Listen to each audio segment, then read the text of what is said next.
Just when you think that Disney is done with their despicable ways, well, there they go again. This time it's the Imagineers, the group that Walt himself created, and now they're creating Walt himself in robot form. Animatronic, they call it. Old Uncle Walt will be performing daily at Disneyland, despite his wishes, his wife's wishes, and apparently his family's wishes, begging Disney, please, please, don't do it.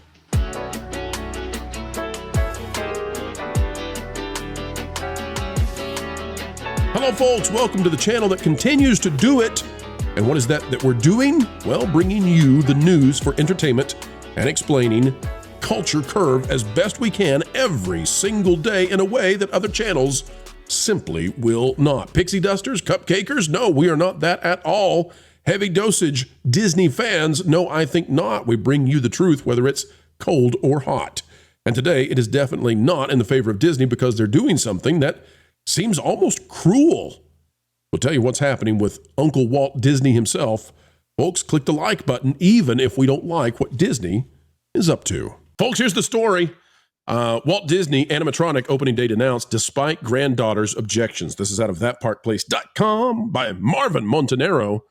You got to see it to believe it. Here's what it says. Disney will roll out its first ever Walt Disney animatronic figure as part of its new show, Walt Disney: A Magical Life, this spring. The company has officially announced that the show will debut in the Main Street Opera House at Disneyland on May 16th, 2025. The attraction will feature a cinematic presentation followed by an animatronic Walt addressing the audience from his office. It will occupy the Main Street Opera House exclusively for the initial rollout before playing in rotation with the long-running Great Moments with Mr. Lincoln show. This marks the first time Disney has featured an audio animatronic figure of the company's founder, and it comes with a large share of controversy. When the Walt animatronic was announced at the D23 Expo earlier this year by Parks and Experiences head Josh DeMauro, it received immediate pushback from Walt's granddaughter, Joanna Miller, advocating both for her own wishes and that of her mother, who has passed away. Let me read this for you all. By the way, thank you, Josh Harris, for sharing this to us. It says, everyone please stop the madness. Do not let them turn Grandpa into a robot. My mom tried to stop this years ago, and they respected her wishes.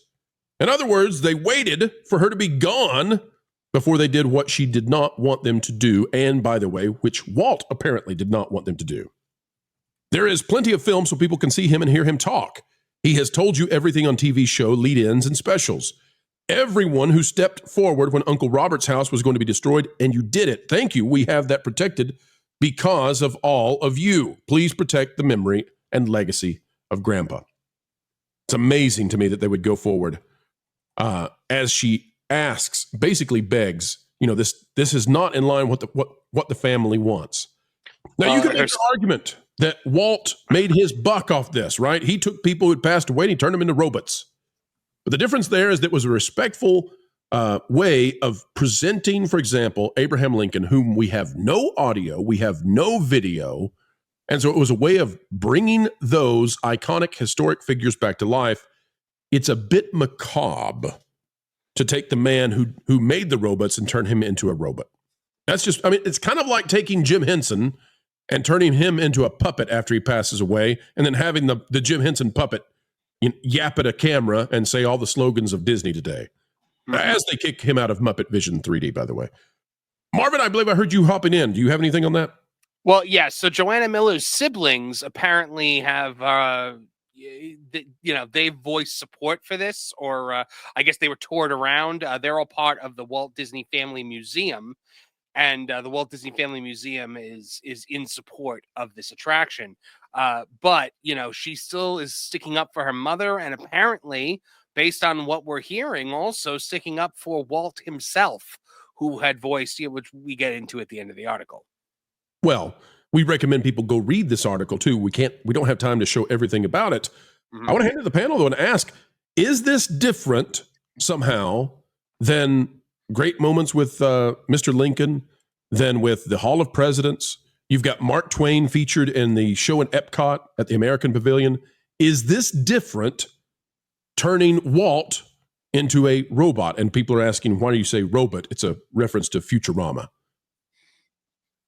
Not everybody at once now. I know this is a hot topic. Sorry, I thought Calm that was down, a calm question down. to a specific person here. Let me just point out what this is. Animatronics are a tool. They're a storytelling tool. So they want to add to their toolkit the face and likeness of Walt Disney himself. I talked about this on That Park Place, and Walt Disney had the option of putting himself animated into anything that he wanted to put himself into. He could have handed that over to someone else. He could have had someone else do his voice. He had the option of taking that Uncle Walt persona and farming it out, but he didn't do that.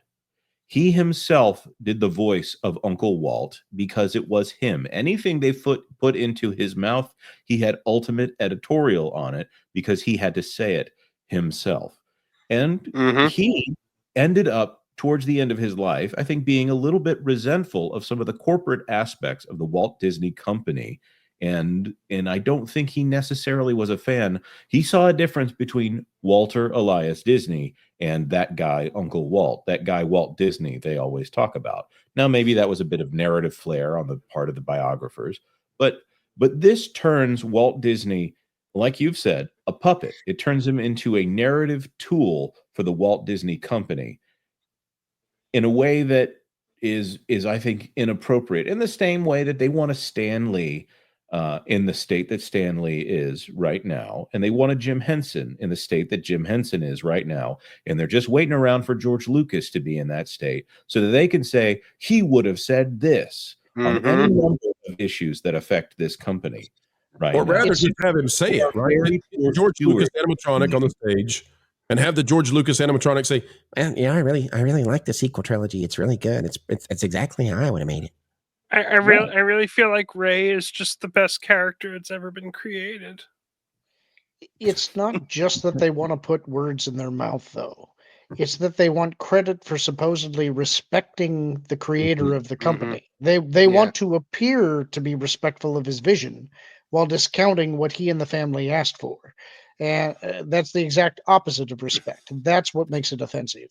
And while bulldozing the rivers of America, Tom Sawyer Island, things that he believed in, that he wanted in these parks, Americana history, Walt was the most proud American you could have ever possibly seen. And here's the thing, though. They talk about, he had Abraham Lincoln turned into a robot. Well, Abraham Lincoln never expressly stated, "I never want to be turned into a robot," which obviously there was no way for him to say that. Walt Disney, however, though, did. According to several former Imagineers, Walt was like, when they were working with audio animatronics, Walt was like, "I never want this to happen to me." And Lincoln actually did make an exact statement about that 7 years ago.